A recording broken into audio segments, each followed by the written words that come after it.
Kevin Warsh sera, et le divin enfant. Enfin, c'est lui qu'on attendait. On attendait savoir qui ce serait. C'était pas lui qu'on attendait, mais on attendait savoir qui ce serait. Ce sera lui, Kevin Warsh. Donc, John, comment est-ce que vous regardez cette annonce? Kevin Warsh, c'était pas vraiment le favori. Qui est-il et à quoi faudra-t-il s'attendre avec lui?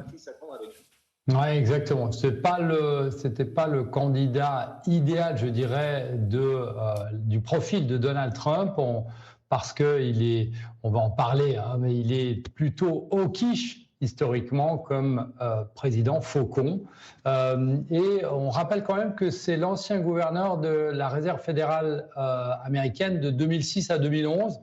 C'est une figure qui est bien connue de Wall Street et de Washington. Il est passé par Morgan Stanley, intéressant de le noter.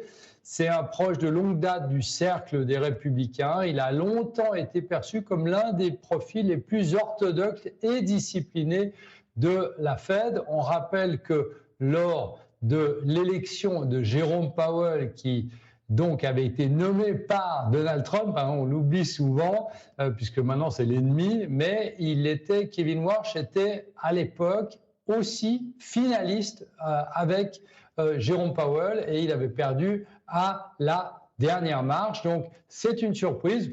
On peut, évidemment, je peux vous donner encore plus d'historique sur lui, mais je pense qu'aujourd'hui, c'est pas un choc, mais une surprise, parce que personne ne se disait qu'en définitive, ce serait quelqu'un qui serait plus proche de l'équilibre, plus que quelqu'un qui soit dovish, qui veulent absolument baisser les taux.